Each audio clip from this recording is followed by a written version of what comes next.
అండి అందరికీ నమస్కారం.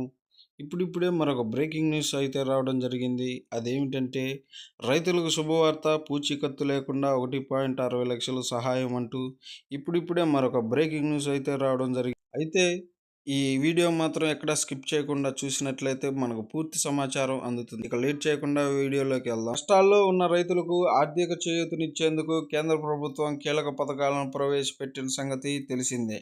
రైతుల కోసం ప్రత్యేక కిసాన్ క్రెడిట్ కార్డు పథకం ఉంది. కిసాన్ క్రెడిట్ కార్డు యొక్క ప్రధాన లక్ష్యం దేశంలోని కోట్లాది మంది రైతులకు ఆర్థిక సహాయం అందించడం. ఇది రైతుల ఆదాయాన్ని కూడా పెంచుతుంది. ఇది నమ్మదగినది. పంటలను పండించడానికి సకాలంలో నగదు డిమాండ్ను తీర్చడం దీని యొక్క మరొక ఉద్దేశ్యం. ఇందులో భాగంగా కేంద్ర ప్రభుత్వం ఈ కార్డు ద్వారా రైతులకు తక్కువ వడ్డీ రుణాలను అందించనుంది.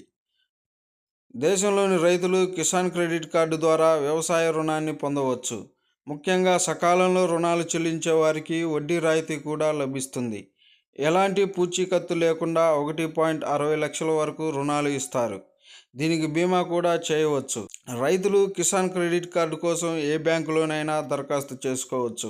అయితే ఒక షరతు ఏమిటంటే కిసాన్ క్రెడిట్ కార్డు వ్యవసాయానికి సంబంధించిన కార్యకలాపాలకు మాత్రమే జారీ చేయబడుతుంది. అవసరమైన పత్రాలతో బ్యాంకుకు వెళ్ళండి మరియు మీరు 2 వారాల్లో క్రెడిట్ కార్డు పొందుతారు. ఏ ఏ రైతు అయినా కిసాన్ క్రెడిట్ కార్డు పొందవచ్చు. కిసాన్ క్రెడిట్ కార్డు పరిమితి 3 లక్షల వరకు అవుతుంది. క్రెడిట్ స్కోర్ బాగుంటే మీకు మరిన్ని లైన్లు కూడా వస్తాయి. వడ్డీ రేటు మాత్రమే 7%. ఇందులో 3% వడ్డీ రాయితీ ఉంది. ఇందుకోసం రైతులు ఓటర్ ఐడి, ఆధార్ కార్డును అందించాలి. రైతుకు సొంత భూమి లేకపోయినా సొసైటీలో సభ్యుడిగా ఉండాలి.